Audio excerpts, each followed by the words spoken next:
We're going to move now into our panel discussion. And so I'd like to invite my co-chair, Paul Hansen. He's already on video, and then all of the speakers and poster presenters to share your video and yeah, come online. I think that we're going to be able to, the AV people will be able to show all of our faces to the whole crowd in just a minute. And Paul and I are going to co-moderate this part, so I will turn it over to him to get us started with the first question once we start seeing a bunch of faces. Great, thanks, Allison. And Anuj, I know you just hopped over from another workshop and conference, so only in this virtual world can one person attend multiple conferences simultaneously. So thanks to you, and also thanks to all the speakers and presenters, the posters. For a great session. Okay, so I think, let's at least try it this way. Allison and I have come up with a number of questions that we think will resonate with all of you, and we'll start with those and kind of see where the discussion goes. I think probably it's a good idea for you to use the raise your hand feature in Zoom, and then we can call on you to kind of move the discussion around the room. So our first question for you is pretty general in nature, and considering that this workshop was motivated in large part by harnessing the data revolution and understanding that machine learning as well as KGML kind of techniques are an approach to harnessing the data revolution, we're wondering in what ways you're seeing the data revolution, or KGML in particular, change your research projects.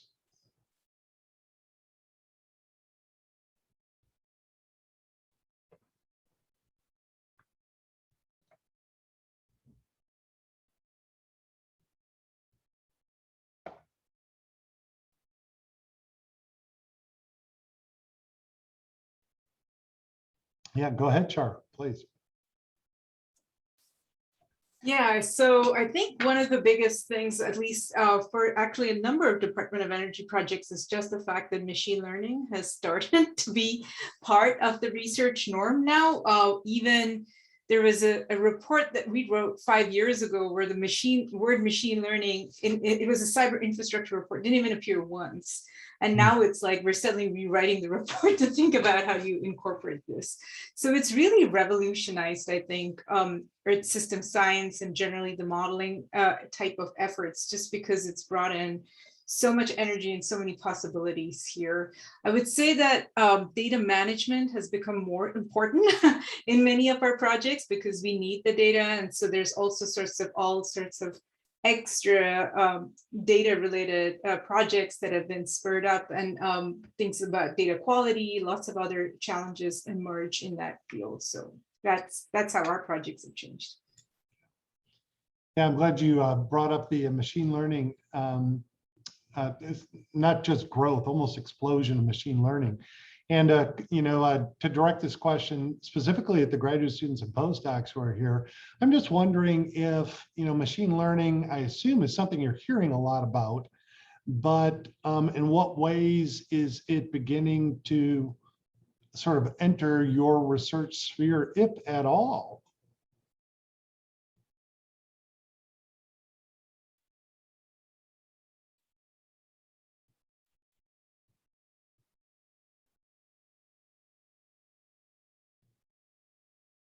Was that directed to me or everybody else? No, it directed mostly at the graduate students and postdocs. Yeah, go ahead, Moritz. I gotta pay closer attention to the little symbols popping up.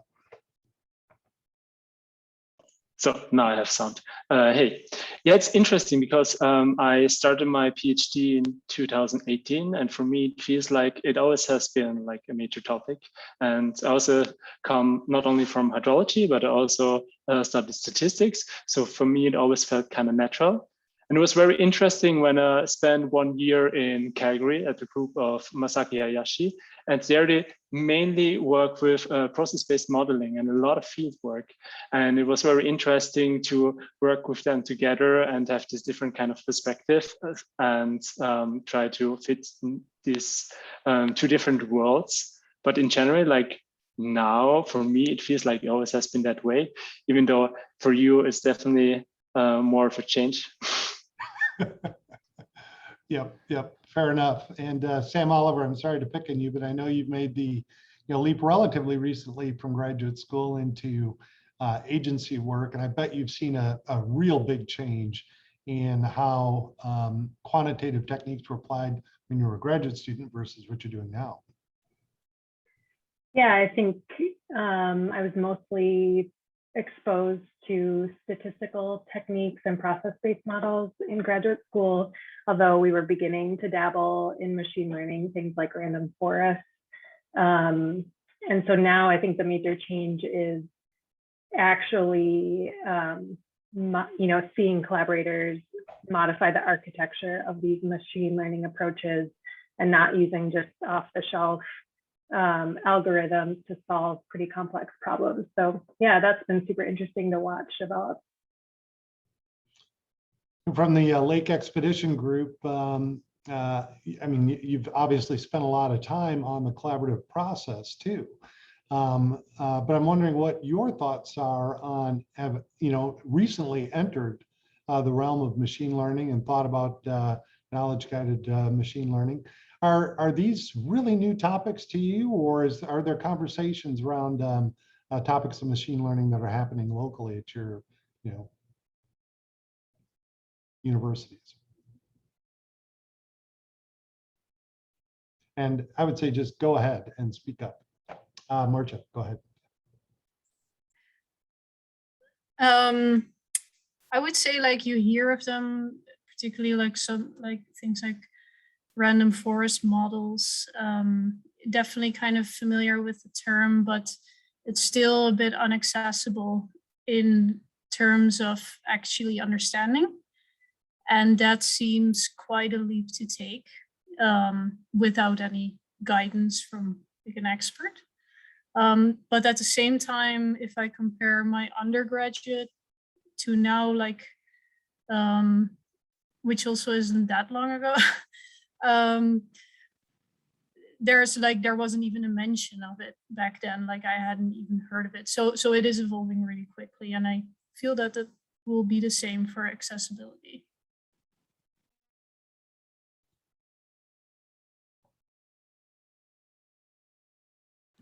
Yeah, I mean, I could jump in quickly as part of like the Lake Expedition Group, sorry, words. But yeah, my home institution down at Virginia Tech, we do a lot of modeling work, a lot of process-based modeling, but don't really think about machine learning. Like right now, none of our projects are machine learning based at the moment. And so I think it's really interesting to kind of, yeah, as part of Lake Expedition, get this experience and exposure to machine learning topics, and especially with this workshop, hearing about all the different types of, yeah, approaches and applications using machine learning in these different contexts, which I think could be really useful, and kind of bringing it back and maybe thinking about, yeah, incorporating that into some of the work we do.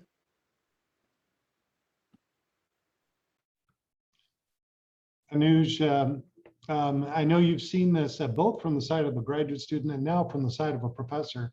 And just having worked with you, and by coincidence, you're now at the same institution as Heather, who just spoke at Virginia Tech. I wonder what your perspectives are in working with graduate students and non-graduate students, really, from the domain sciences. You really have a big chasm to cross, at least initially, in going from ideas of computer science and machine learning into the domains. Right. So I think in my experience, I've seen that there is a lot of openness now for machine learning research that I see with all of my collaborators, graduate students, as well as faculty members from different disciplines. And perhaps that is happening through kgml, which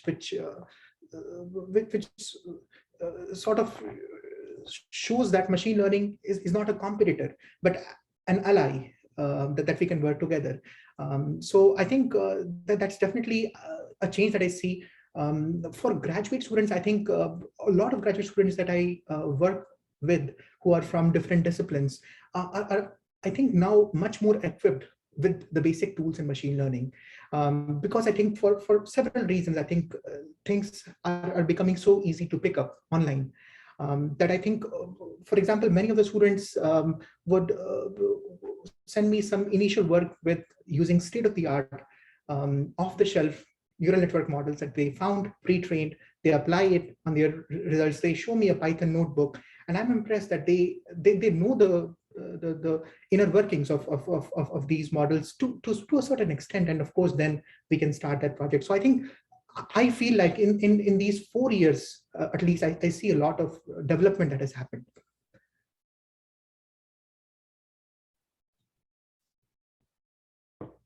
Sharu, I see you smiling quite a lot in these kinds of responses.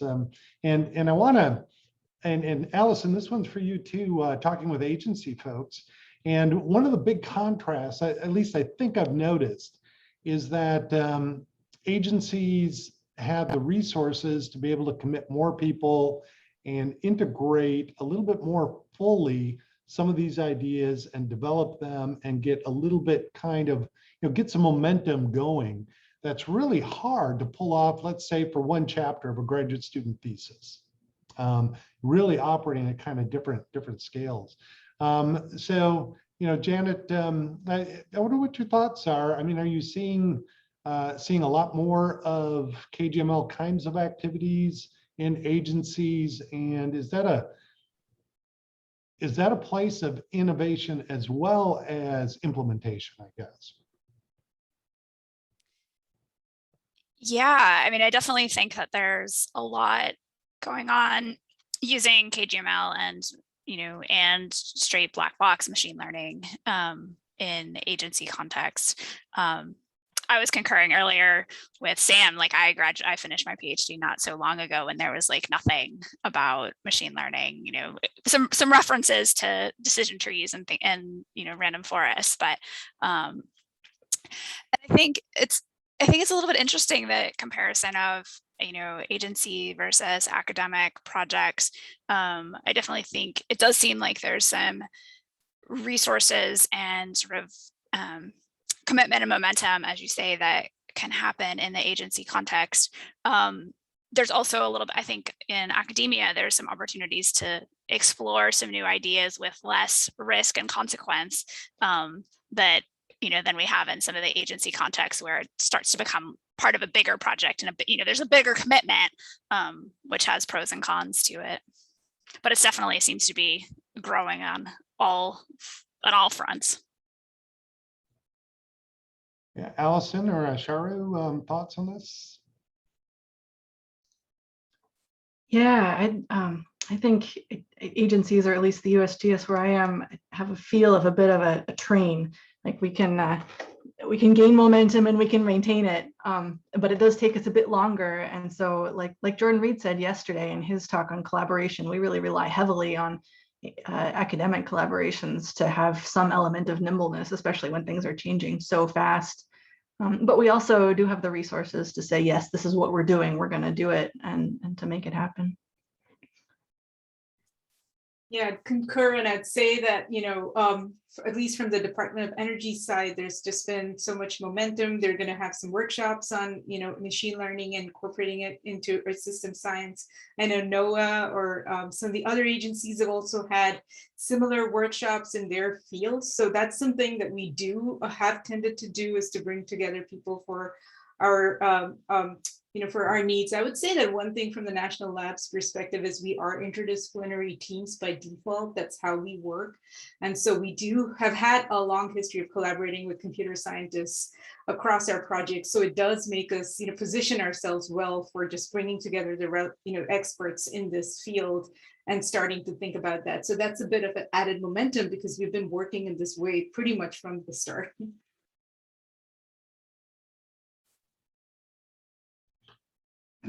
Robert, I'm not sorry to put you on the spot. I know you well. So you come at this topic from multiple perspectives. One is your graduate student training happened in Germany.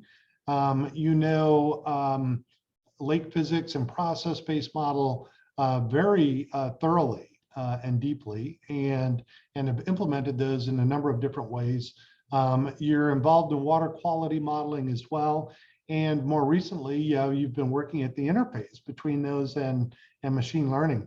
And as someone who is sort of, in that phase of a career between graduate school and a more permanent position, I'm wondering, how do you add something like machine learning to your arsenal of capacity and tools? And what are your thoughts on, the process-based modeling that you know so deeply, and machine learning, which is sort of new to the scene?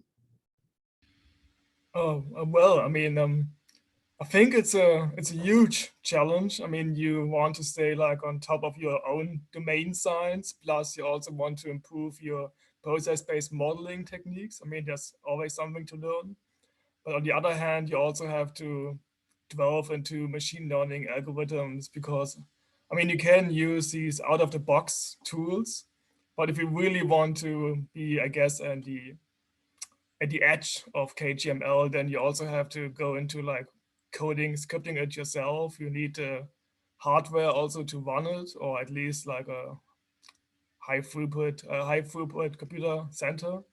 So I think it's kind of tough after all these years of learning about how to model lakes with equations. Now we have to change to machine learning and get into it. But I think it's really important to make this change. So it seems like you need to know some basics about data science and machine learning, or you have to add this to your own skills, I guess, in the current times, because it seems like it's worth it. Yeah, and maybe motivated a lot by the job market out there too. I've noticed a lot of job advertisements in a field where you normally would apply sort of basic limnological skills are now asking for data science. Are you seeing a similar kind of driving force out there in the job market? Robert?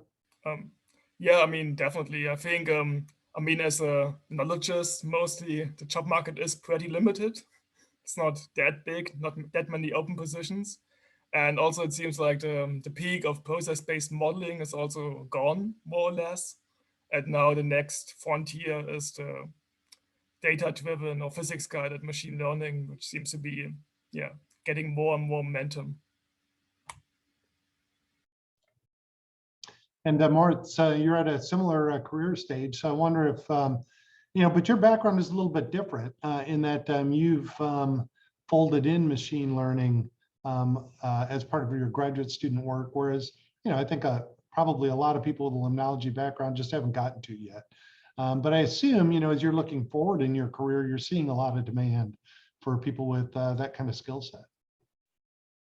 Yeah, that is definitely true. And so, but it's also a challenge, since I really like this like combination of metrology or aquatic science and processes and understanding and machine learning applications. And yeah, I think there are a lot of positions, but I don't think there are necessarily a lot where you have necessarily both kind of parts equally, which is what I find most interesting. And I think there are a lot of opportunities, as we saw, I think, in most of the talks here. So yeah. Shuki, in your poster, working on Lake Erica, and you're confronting a really difficult problem, which is, how do we predict things that have traditionally been extremely difficult to predict, like phytoplankton community, or harmful algal bloom development, or chlorophyll, even just chlorophyll concentration. And I think people are looking to new techniques to try to understand how we might be able to improve our predictions. So you're working in Sweden and working with a group at Uppsala and Lake Erica. What are the perspectives that you're seeing in that group on embracing machine learning as a new tool? Yeah, so actually, I right now work for Uppsala, but personally, I am still in Canada because like this travel restriction, but I will arrive there soon. Yeah, so for this knowledge guide machine learning is also a totally new page for me because for my PhD degree, I work on a process-based model, and I just start this machine learning project in Sweden this year. So it's a big challenge and totally new page for me. But I see a lot of challenge and as well as opportunity in this field, because basically we are just start to using machine learning method and also the hybrid method, combining the process-based model and machine learning together to investigate the water quality and as well as the biological issues like algal blooms in the water. So I see many academic institutes as well as the government willing to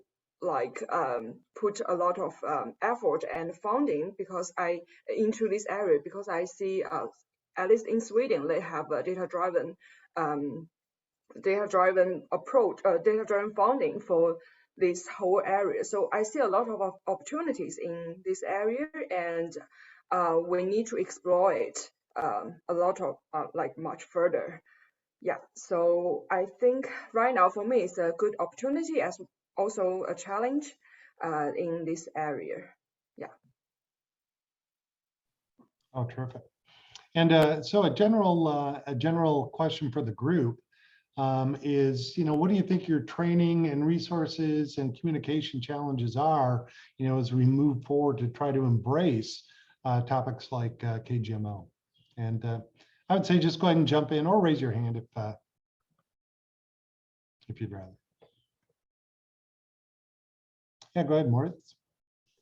So one thing I noticed, especially when preparing the slides for you today, is that issue is really the terminology when you talk to people from the science side and people from the machine learning side, since sometimes they're words have the same meaning, but they're totally different in machine learning or in hydrology or aquatic sciences. Just for example, features or input variables. And those small things make presentation or just communication quite difficult, and probably also could lead to misunderstanding. So I think this is quite a challenge, and yeah, I had to think a lot about this when preparing this presentation, because I found myself just switching in between those two kind of ways of seeing things.